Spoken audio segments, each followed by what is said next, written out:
Shalom, puji Tuhan, selamat datang di Ngoni, Ngobrol Rohani.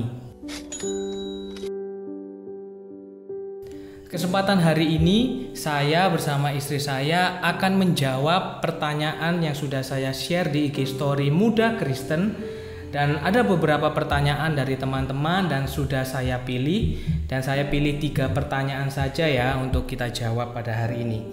Pertanyaan yang pertama dari Jumina_Mbaduk.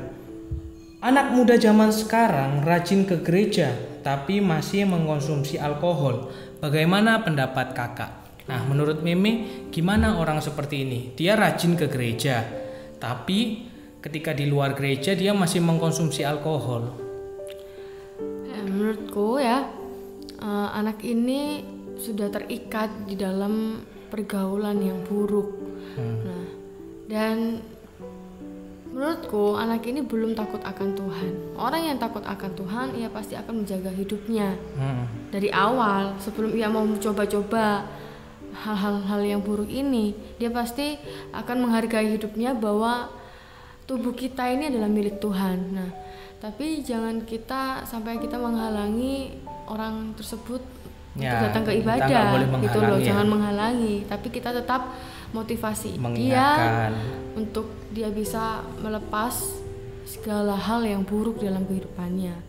Jadi jangan menghalangi, tapi tetap kasih semangat, tetap bantu doa, dan biarlah anak ini bisa pulih kehidupannya sehingga ia menghargai hidupnya bahwa ini milik Tuhan, seperti itu. Iya, benar.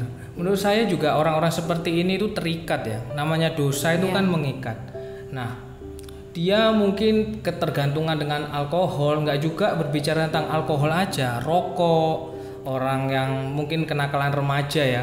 Biasanya itu mereka terikat oleh hal-hal itu.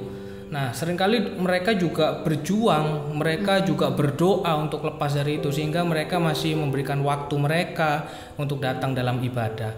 Nah, untuk orang-orang seperti ini, nggak boleh kita menghakimi mereka, nggak boleh kita sebelum kamu ke gereja bertobat dulu, sebelum kamu ini itu, ayo lepaskan alkohol ini itu dan seterusnya.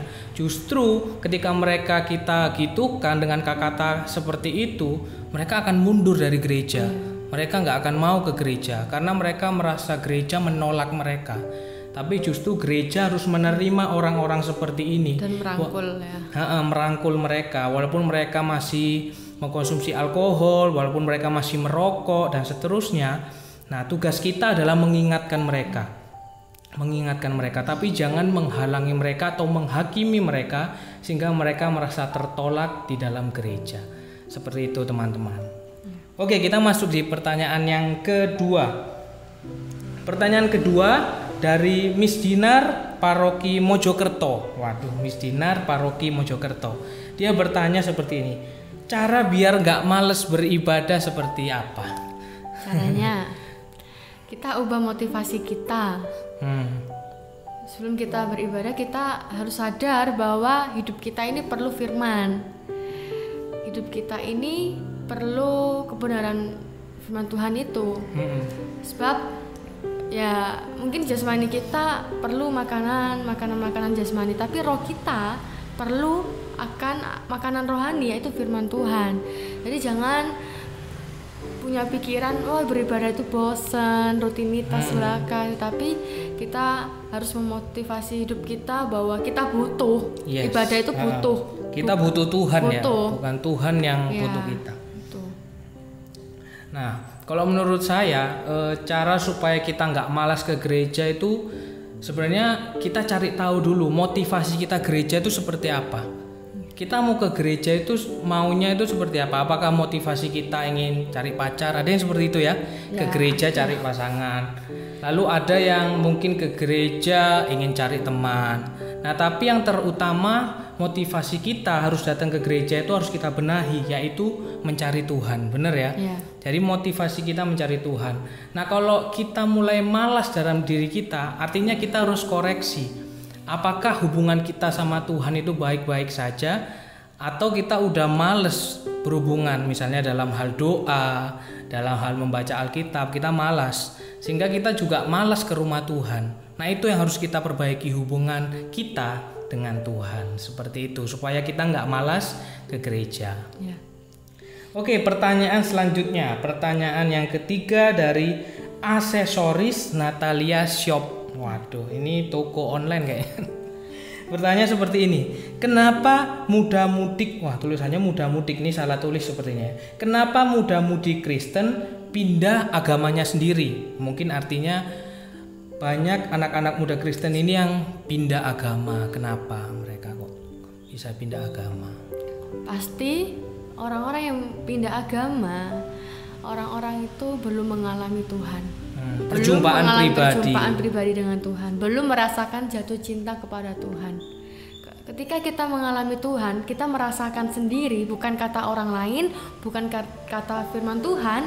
Maksudnya bukan karena cerita-cerita Alkitab atau apa, tapi kita merasakan sendiri bagaimana Tuhan tuh baik, penuh mujizat, mengadakan segala hal yang mungkin mujizat-mujizat yang terjadi dalam kehidupan kita. Mungkin contohnya sudah lama sakit, terus tiba-tiba Tuhan sembuhkan karena mujizat Tuhan, Tuhan nyatakan, Tuhan lawat, dan banyak lagi contohnya. Tapi ya itu intinya dia belum mengalami Tuhan. Benar. Biasanya orang yang punya pengalaman sama Tuhan, pernah mengalami perjumpaan pribadi sama Tuhan itu nggak mungkin ya meninggalkan Tuhan ya. Karena dia punya hubungan emosional yang sangat luar biasa sama Tuhan. Nah, biasanya anak-anak muda yang seperti ini, biasanya mereka itu ke gereja sebagai rutinitas. Mereka ke gereja itu cuma mungkin disuruh orang tua. Nah, jadi hanya Kristen KTP lah bahasanya ya. Cuma Kristen tapi KTP-nya aja. Tapi dalam hatinya dia mungkin gak pernah sungguh-sungguh ingin menyembah Tuhan, sungguh-sungguh ingin mengenal Tuhan.